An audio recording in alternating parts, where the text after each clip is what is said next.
What? Ashley?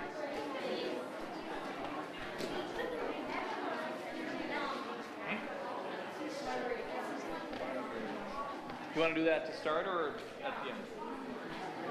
All right, everybody. If you can hear my voice, Ashley, do a dance. If you can hear my voice, Ashley, do a backflip.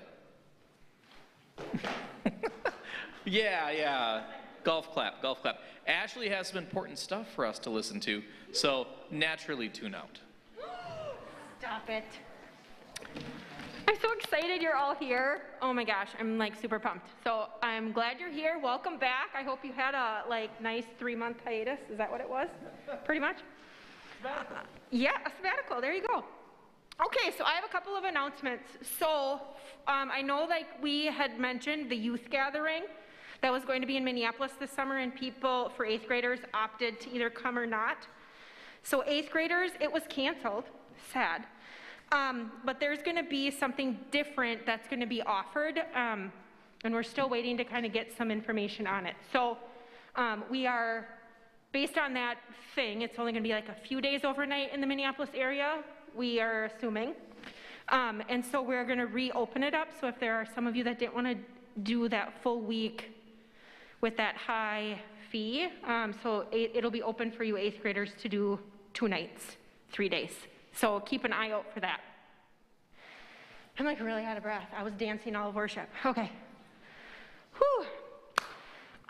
The other thing is butter braids. So many of you may know or may not know that if you raise money through fundraisers here at church, it goes into your own personal student account, which is in the church office. My mom, Amber, keeps track of it. So what that means is those funds that you fundraise are attached to your name, and then if you go to trips like Youth Gathering or Luther Park or any other ELCA or Trinity events that require payment, you can use that money to go towards that payment. So we will be having a butter braid sale from March 1st through March 16th. And I left the form somewhere. I don't know where they are. So I'm going to run to my office when Tom starts to go get them. So if you would like to sell butter braids, just make sure you come and see me, and I'll write your name down and I'll get you a form, okay? The third thing was the grilled cheese off, which is I'm super pumped about it. We had 13 people between middle school and high school do it. And there were 3 awards. One was for Best Picture, one was for Best Description, and one was for Most Original. And because we had 13 people, it was a very small number, so everyone who participated will get a small prize. And our 3 winners are actually going to get a really big prize. So it's pretty sweet. So, here we go. I'm going to announce those right now. Drum roll. Most Original Sandwich goes to Alexa Sachs. And this is what the judge had to say. There were so many creative entries, but I have to say that the use of green cheese is something I have never seen or heard of. Dun, dun, dun. So, Alexa, come on up. She's here. Oh. All right, so here you are, my dear. Here's your grilled cheese certificate. There you go. Get started, girl. There you go. All right, next is Best Description. So you had to describe your grilled cheese, and it was this. This was a very difficult choice, but this description had me legitimately laughing out loud, and I just loved it. Best description goes to Ben Strayer.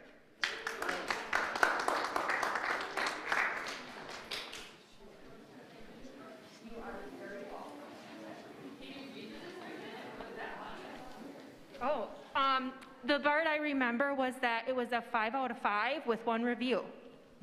It was excellent.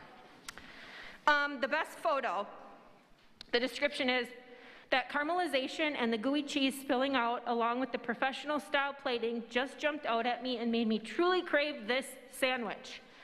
Best photo goes to Abram Olson.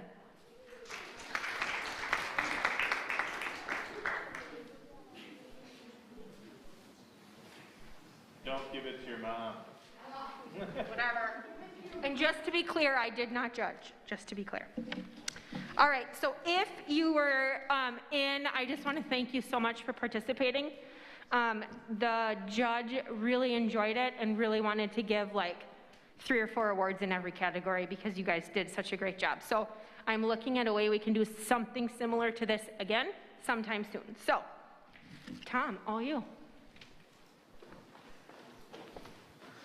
We had a food truck owner do the judging, so it was a legit person, not me or Ashley. Actually, we are going to do something fun later in March, aren't we? Yeah, we're going to do another competition. We're going to do a March Madness NCAA basketball tourney bracket challenge. All right?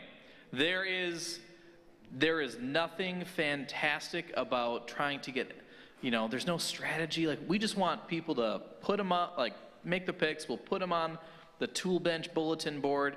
It's going to be a lot of fun. So, Ashley's going to figure out prizes and scoring and all that sort of stuff. So, stay tuned, all right? All right, so, here we go. Last week, we were learning in the digital world still. So, who can tell me what we did last week? Yeah. Boom. We learned about the first 3 of the 10 commandments. Who can tell me the first commandment? And I don't need it verbatim. I just need like a summary. Doo-doo. Duh. I made a YouTube video and everything. I did the thing. You shall.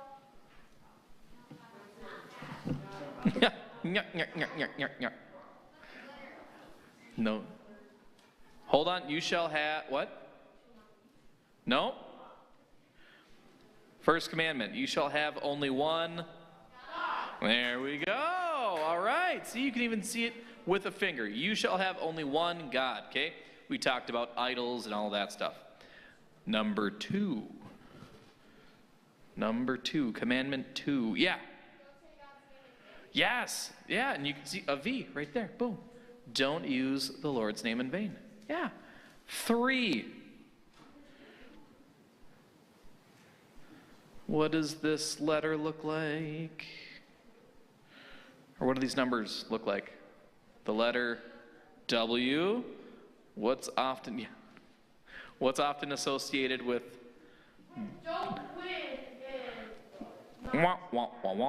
No. All right, honor the Sabbath day and keep it holy. And oftentimes we think of that as a day of worship. Okay? So, number 1 was one God. Number 2, don't use God's name in vain. Number 3, Sabbath day. Boom. Okay, so today we are going to talk about commandments 4, 5, and 6. All right, so in your small groups right now, find your Bibles, open them up. We're going to go to the book of Exodus, chapter 20, verse 12. Again, Exodus 20, verse 12.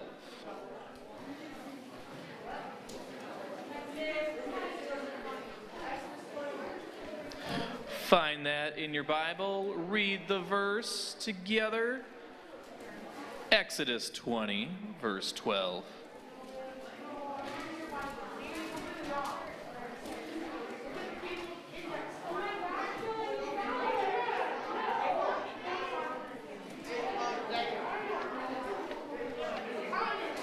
It's on the screen. Exodus 20, verse 12.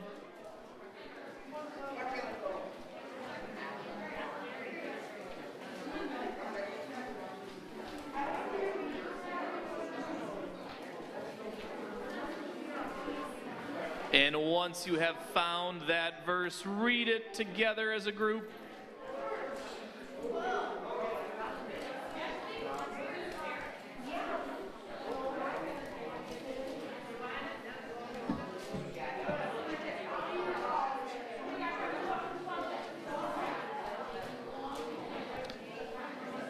Exodus 20, verse 12.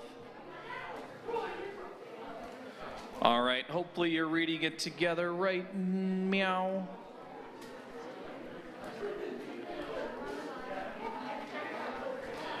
All right. Who would like to read? Who wants to read Exodus 20, verse 12? Using a different kind of voice. What kind of voice should we use? A high-pitched voice. Who wants to do a high-pitched voice? Okay. Here.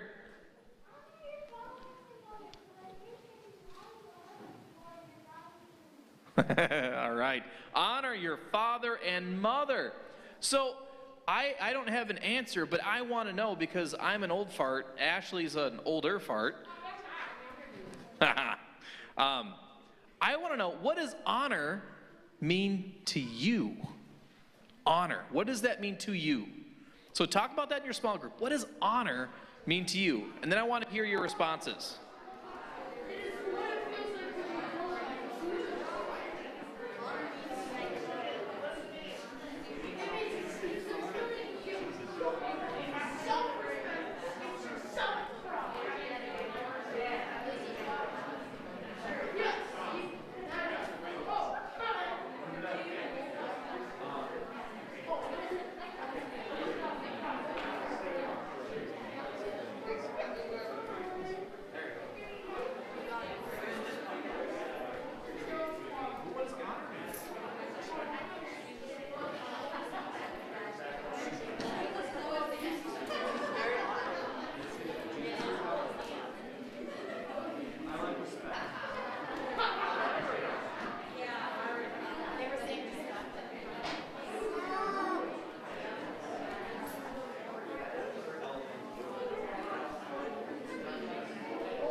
All right, honor. What does honor mean to you, or how would you define honor? Respect?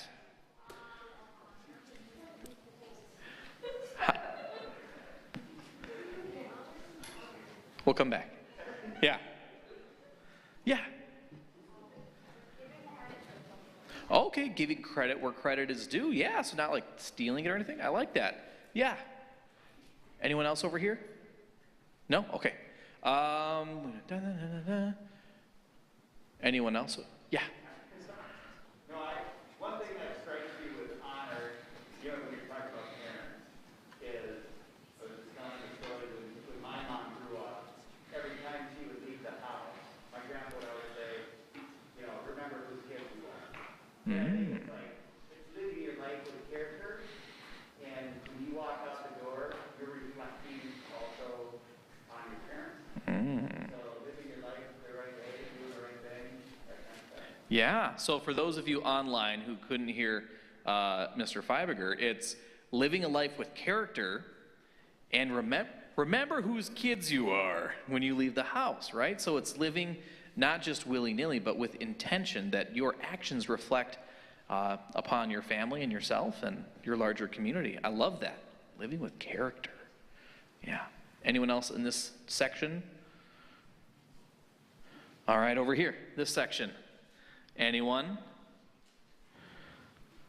I talked to a group that had some good stuff back there.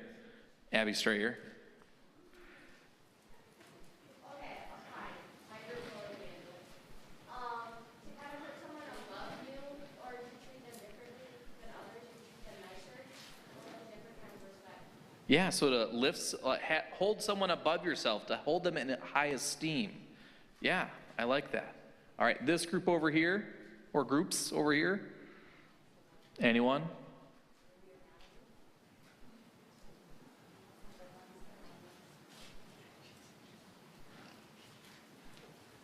No one? We were talking about kindness and respect. Kindness and respect as part of honor. Jesus, Kurgaji, And of course, Jesus is always the answer. you know, basically doing what your parents are telling you to do. Mm-hmm. You know, doing your chores as you need, as you should, helping out around the house, or some of the things as well. Yeah, doing what your parents tell you to do. Now, here's my question. Is it hard to sometimes honor your parents or to listen to your parents? If you have a child in here, close your eyes and shut your ears. But yes, is it hard? Raise your hand. Because I would say 100 times when I was your age. Yeah. When I was your age, I hated confirmation, but I still went. Honestly, I hated it so much. But I went. Here I am now. So, here's what I want you to do for a couple of minutes. Ashley, everyone got some scratch paper or paper-ish? Excellent. All right, so here's what I want you to do. I want you to write down 3 things that you appreciate about your parents. 3 things that you appreciate about your parents. 3 things you appreciate about your parents.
needed something. I'm dying.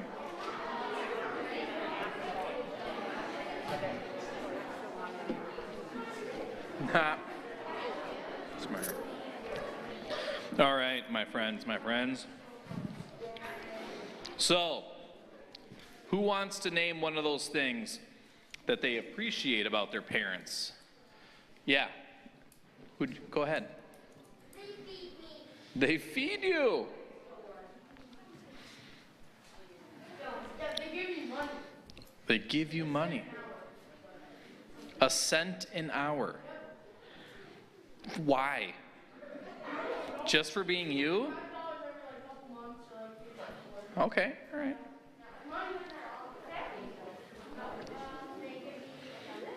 Shelter. Ooh, good one. They provide shelter. Uh-huh. Yep, we said food, but yes, they feed. Clothes. There you go. Yep. Mr. Brown. Reggie has some amazing ideas for us. Reggie, what's your idea? Steve, bring him to school. They provide transportation to school. I like it. They love us. Love you. They coach us and so encourage us. They encourage you. Did you just say coach you? Awesome. Yeah, they coach you up. They encourage you. Dylan, hold on a second. Yeah. They let you do fun things? Yeah. This group over here. We'll go you. They discipline you. That you appreciate that.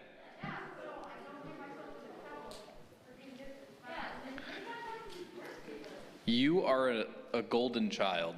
I'll say that. Yeah. You got good teeth from your mother.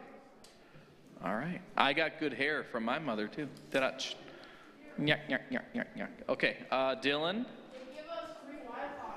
Free Wi-Fi. We could. That is true. Shh.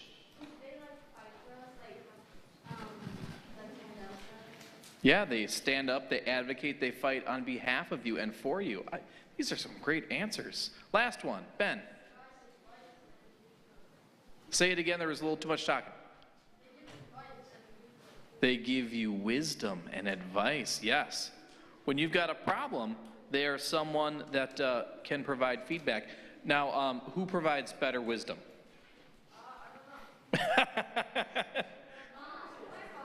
My dad, all the time. Yeah. All right. So here's my question to you all. How do these things that you appreciate about your parents, how does that relate to God?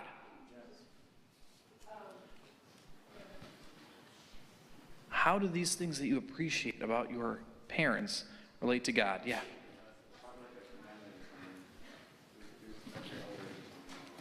Yeah, it relates to the 10 commandments that God gave us. Yeah, commandment number 4. Yes. This one's Jesus, so it's still down. I mean, sure, Jesus. Jesus gave us the free passage to heaven. We get free food every one. Okay, so there's this a similar relationship that God gives us grace, we go to heaven, right? We don't earn it, much like how a parent gives you things, shelter, food, clothing, Wi-Fi, out of just love, right? Yeah.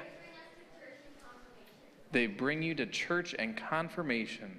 Yes, to help you learn and nurture your faith, even if it's, if you're going to go, Ashley, can we just talk about confirmation for a second? Like, you don't have to get confirmed, right? No. Like, we want you to learn and grow in your faith so that through the end of this process, you're saying, yeah, I'm going to affirm my faith. This is not like a you have to thing. This is a you get to thing, this confirmation.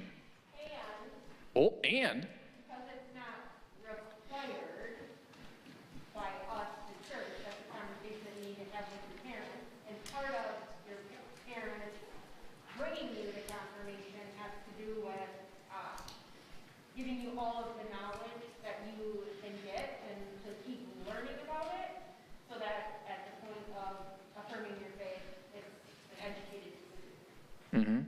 And that sense of curiosity is sparked forever. Oh, yeah. Love it, Ashley. Okay. So, what is commandment number 4? Honor your parents. Yes, honor your parents. So now we are going to shift gears. We are going to go to commandment number 5, which is bingo. Do not kill. Don't murder. Okay. So, Ashley, pick someone to go to Exodus chapter 20, verse 13.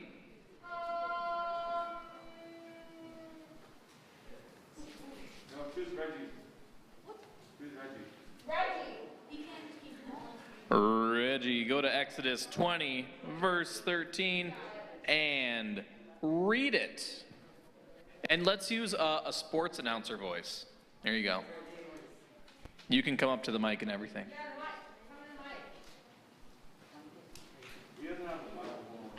Oh, Reggie, I have one for you. He's got it. All right, Reggie's going to come read Exodus 20:13 in the microphone using a sports announcer voice. You got it, Reggie.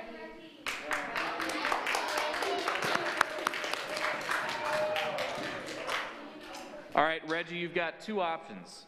You can do the "let's get ready to rumble" voice, or like play-by-play for the Olympics or something like that. You want me to do this one? Yep, that's it. You shall not murder.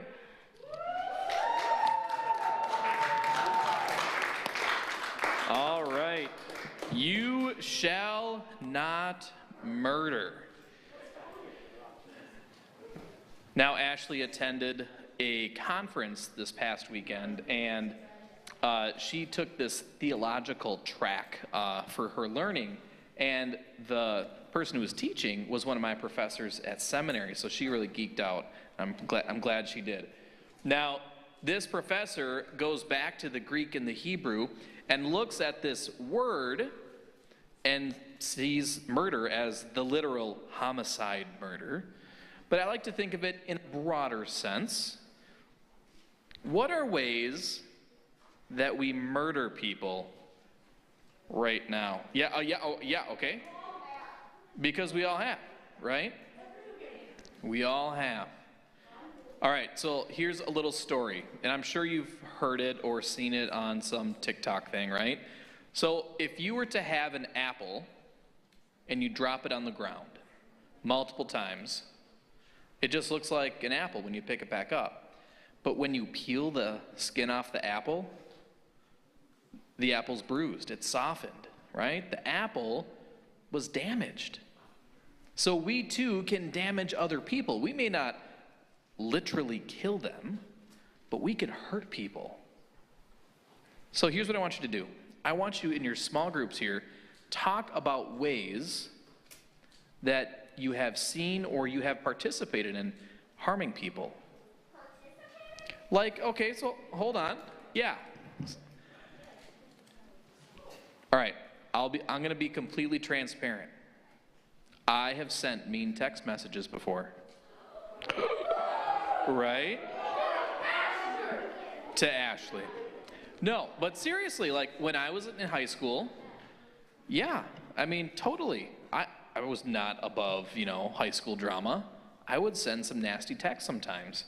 And now looking back, it's like, oh my goodness, this is kind of breaking that 5th commandment. I am actively hurting someone by saying nasty things about them that are unsubstantiated and just plain awful. Yeah. So, in your small groups, talk about ways you have witnessed or participated in breaking this 5th commandment. Again, it could be text message, it could be gossip, it could be whatever, okay? Talk about that in your small group.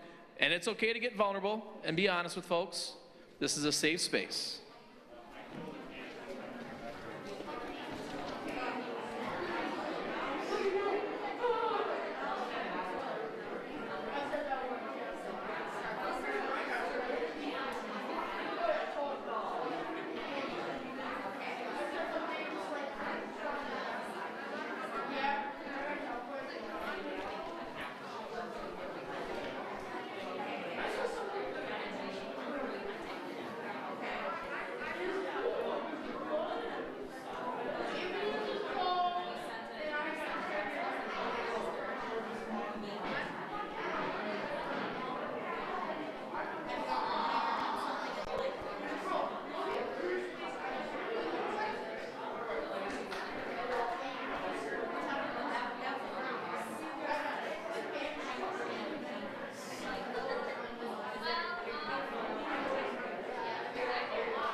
so let's go ahead and what are some examples that you all feel comfortable sharing in a large group setting here? Ashley, have you ever done something that you regret regarding commandment number 5? Yeah, gossip. Gossip. Ooh. Or actively listen to it. And didn't say anything. Yeah. And that's a really easy one to fall into. Anyone else? Dylan. You've said some mean things online about your friend. And at your friend. Oof. Did the situation get resolved? He hung up.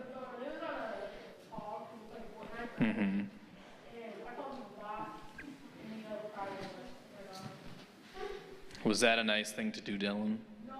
No. But that doesn't mean we call him things. Mr. Brown. You felt no remorse for killing an ant? None. 0. All right. Yeah. Oh, on accident. That's the caveat here. Punch someone on accident. And you regret it. Good. Why? Well, okay. Shh. But violence is not necessarily the answer.